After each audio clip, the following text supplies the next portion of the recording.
Welcome to the Human Ecology Conference and this session, Spiritual Ecology as a Transformative Practice. I'm Dr. Jennifer Wilhoit.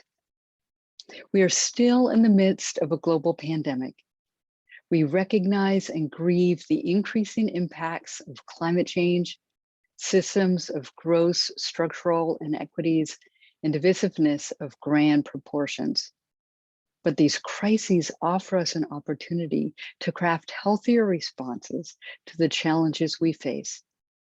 This presentation offers a transformative pathway and supporting practices that can guide us through this time and into a future with greater well-being for humans and the ecology of which we are a part.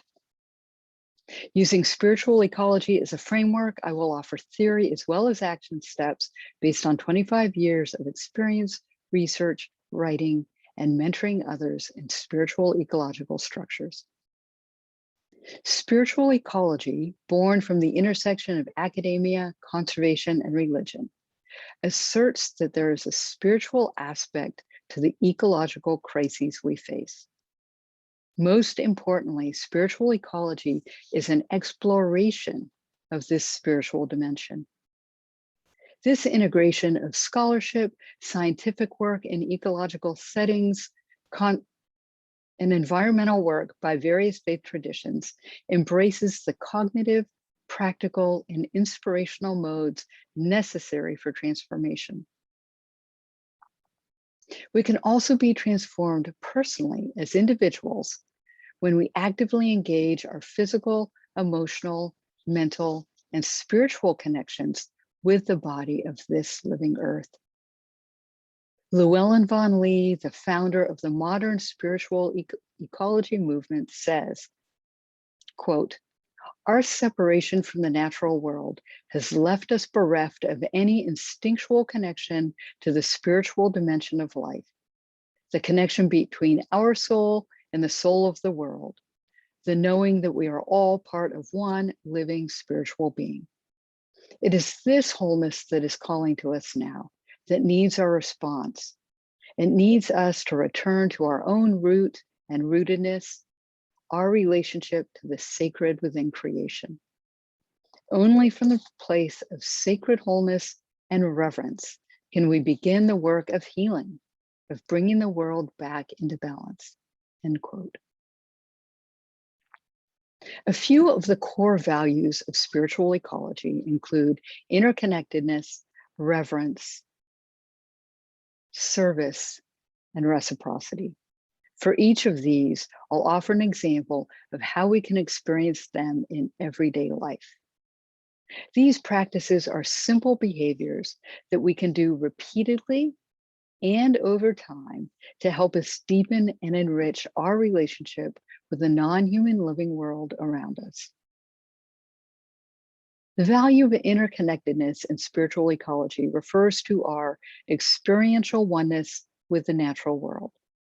These two practices focus on a bodily connection with beings in nature. The first practice is to stand next to a tree. Close your eyes, inhale deeply. Feel the oxygen that this particular tree offers to you. Exhale. Feel how your breath offers life-giving goodness back to this tree. Second practice. Go to a natural area and notice which element is most present: earth, air, fire, or water. Reflect on your own physical body and how these elements are within you, or how your own shape is like the structure of other living beings in nature. The value of reverence refers to a sacred honoring of the natural world. This practice focuses on a spiritual orientation to the natural world. Here's the practice. On a special day, for example, the equinox or a solstice, New Year's Day, a birthday, or the anniversary of a beloved's death, go out into nature.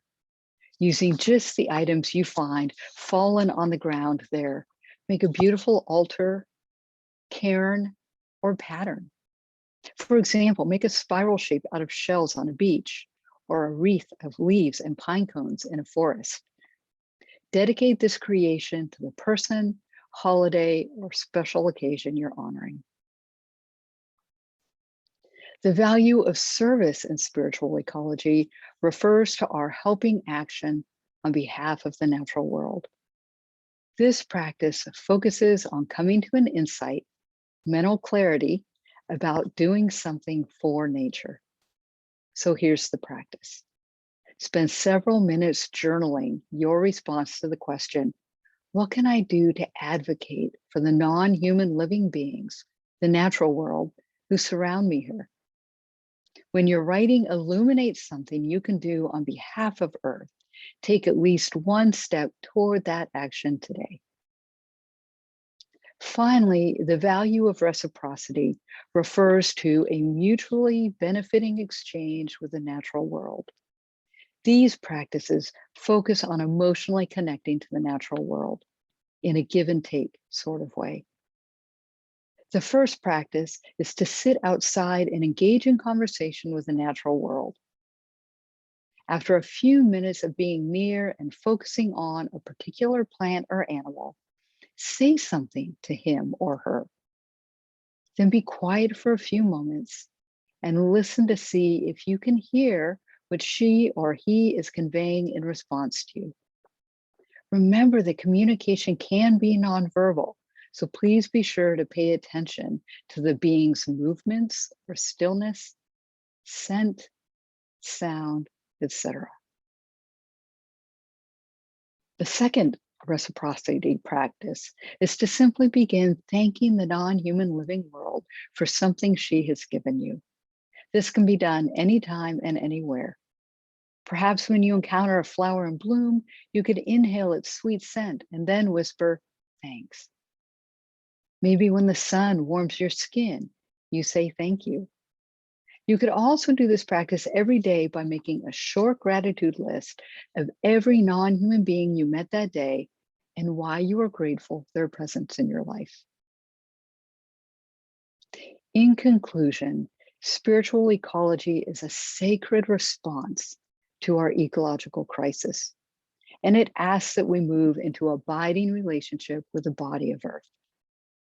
Though I only offered a small sampling of practices here, please note that there are many ways we can put spiritual ecology into practice. And as we experience our connection to all living beings with greater depth, we are made more whole, filled with well-being, and better equipped to serve the world, human and non-human. You are welcome to contact me via email if you want more information. As I bid farewell to you, I hope this very brief introduction will inspire you to try these or similar nature-based and creative practices. In the moment and over time, these can transform us, as well as our relations with those around us. Thank you so much for joining me today.